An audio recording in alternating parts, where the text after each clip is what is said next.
دیکھو، عبداللہ بن عمر بن عبدالعزیز نے عراق کی امارت اپنے ہاتھ میں لے کر جب نصر بن سیار کو خراسان کا حاکم اپنی طرف سے مقرر کیا تو وہاں جدیہ بن کرمانی ازدی نے نصر بن سیار سے بغاوت. اب اس کو دیکھو تھوڑا سا، اب یہاں پر معاملہ مزید ابھی خراب اور بھی ہو جائے گا. ٹھیک ہے، یہ جو نصر بن سیار تھے نا، یہ خراسان کی کیا تھے؟ گورنر تھے.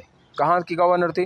خراسان کی گورنر تھے. ٹھیک ہے، اب دیکھو جب نصر بن سیار کو خراسان کا حاکم اپنی طرف سے مقرر کیا تو وہاں جدیغ بن کرمانی ازدی، یہ قبیلہ از سے تعلق، اب اس نام کو یاد رکھنا، جدیغ بن کرمانی ازدی نے نصر بن سے بغاوت اور سرکشی اختیار کی. جدیغ بن علی اصل میں ازدی تھا، لیکن چونکہ وہ کرمان میں پیدا ہوا تھا اس لیے کرمانی مشہور تھا. وہ یہ دیکھ کر نصر بن سیار جو پہلے خراسان کا خود مختار حاکم تھا اب کوفہ کی گورنر کی طرف سے نامزد ہو کر مرکزی حکومت سے متعلق ہو گیا، رنجیدہ ہوا اور اس نے اپنے دوستوں سے کہا کہ یہ لوگ فتنہ میں پڑ رہے ہیں، تم اپنے کاموں کے لیے کسی اور کو اپنا امیر منتخب کرو. نصر بن سیار اور کرمانی کے دلوں میں پہلے سے کچھ کدورت تھی. اب کرمانی کی اس جدید فتنہ برپا کرنے پر نصر نے اس کو گرفتار کر لیا اور 27 رمضان سن 126 کو قید کر لیا. کرمانی چند روز قید رہا، اس کے بعد قید خانہ میں نقب لگا کر نکل آیا اور فوراً 3000 آدمیوں کو اپنے گرد جمع کر لیا. ادھر سے نصر نے بھی اس کی سرکوبی کے لیے ایک سردار کو مامور کیا، مگر لوگوں نے درمیان میں پڑھ کر لڑائی کو روکنے اور صلح کرنے کی کوشش کی، جس کی نتیجہ یہ ہوا کہ کرمانی نصر کے پاس چلا آیا اور نصر بن سیار نے اس کو خانہ نشینی کی ہدایت کی. چند روز کے بعد پھر کرمانی نے بغاوت اور سرکشی کا ارادہ کیا اور اس طرح کئی مرتبہ جنگ کی تیاری اور کئی مرتبہ صلح ہوئی. آخری تجویز ہوئی کہ کرمانی خراسان کو چھوڑ کر جرجان کی طرف چلا جائے، چنانچہ اس پر عمل درآمد وہ ہو گیا. ٹھیک ہے، یعنی آپس میں جب کلشی وہ تو چل رہی تھی، لیکن آخر اس پر عمل ہوا کہ جدید بن جو کرمانی ہے وہ جرجان چلا جائے، جرجان یہاں وہ نہ رہے. ٹھیک ہے، اچھا جی. چند دنوں نصر اور کرمانی کے درمیان بار بار نزاع پیدا ہو کر صورتحال خطرناک ہو رہی تھی. نصر کو یہ اندیشہ ہوا کہ کہیں کرمانی بلاد ترکستان سے حرس بن شریح کو بلوا کر اپنی طاقت کو نہ بڑھے. ایک دوسرے ڈر تو تھا.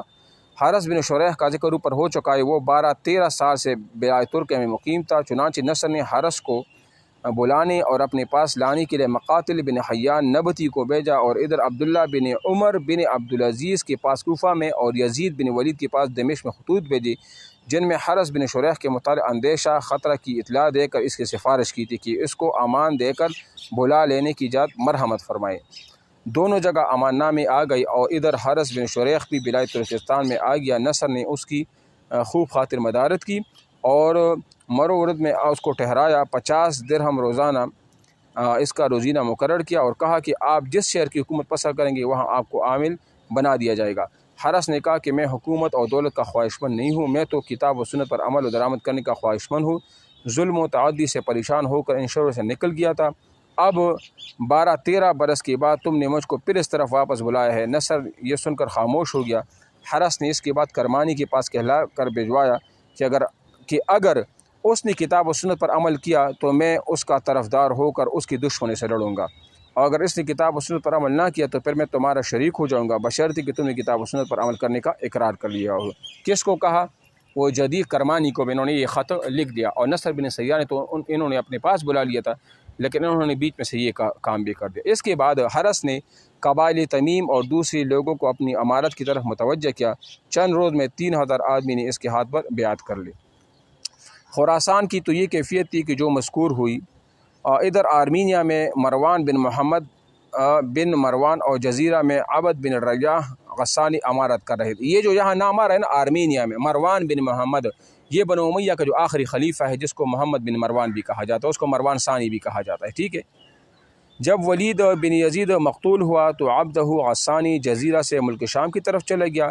مروان بن محمد کے بیٹے عبد الملک نے جزیرہ کی صوبہ کو خالی دے کر اس پر قبضہ کر کے جا بجا اپنے گماشی بیچ دی اور اپنے باپ مروان بن محمد بن مروان کو لکھا کہ یہ موقع نہایت ہی موزوں ہے، آپ خون ولید کا معاوضہ لینے کے لیے کھڑے ہو جائے. ادھر حمص، اردن، فلسطین کے بغاوتوں سے یزید بن ولید کو فرصت نہ ملنے پائی تھی. کس کو؟ یزید بن ولید کو، کہ مروان بن محمد کی خروج کی خبر. یہ مروان بن محمد جو تھا نا، یہ کس کا یہ اس کا چاچا تھا. کس کا چاچا تھا؟ یہ نہ یہ ولید بن عبد الملک اور سلیمان بن عبد الملک اور ان سب کا چچا تھا اور ان کا دادا پھر لگتا ہے اس حیثیت سے، ٹھیک ہے نا۔ تو انہوں نے بھی یزید بن ولید کے خلاف کیا کر دیا، وہ خروج کر دیا اور بغاوت کر دی، ٹھیک ہے۔ اچھا جی، یزید کے لیے یہ موقع چونکہ بہت ہی نازک تھا، اس لیے مروان کو لکھ بھیجا کہ تم میری بیعت کر لو، میں تم کو جزیرہ آذربائیجان، آرمینیا اور موصل تمام ولایوں کی حکومت دے دوں گا، اور سندھ گورنری تمہارے پاس بھیج دوں گا، سندی گورنری۔ مروان بن محمد نے بیعت کر لی اور یزید نے جیسا کہ وعدہ تھا سندی گورنر اس کے پاس بھیج دی۔ اس طرح راستے ہی سے مروان واپس چلا گیا اور اپنے متعلقہ صوبے پر حکومت کرنے لگا۔ پھر وہ صرف آرمینیا پر حاکم تھا، اب موصل تک کی تمام علاقہ کا حکمران مقرر ہو گیا۔ یزید بن ولید المشہور یزید الناقص، یہ یہاں پر امپورٹنٹ سوال ہے کہ یزید الناقص کس کو کہا جاتا ہے، تو یہ یزید بن ولید کو کہا جاتا ہے، اور فوج کی تنخواہیں کم کرنے کی وجہ سے کو یہ لقب ملا تھا، ٹھیک ہے۔ اپنے اخلاق اور قابلیت کے اعتبار سے برا نہ تھا، لیکن اس کی عمر نے وفا نہ کی، اور 20 ماہ ذوالحجہ سن 126 کو چند روز کم 6 مہینے خلافت کر کے 35 سال کی عمر میں مرض طاعون سے وہ وفات پا گیا، ٹھیک ہے۔ کل سے انشاءاللہ ابراہیم بن ولید اس کو پڑھ لیں گے، ٹھیک ہے۔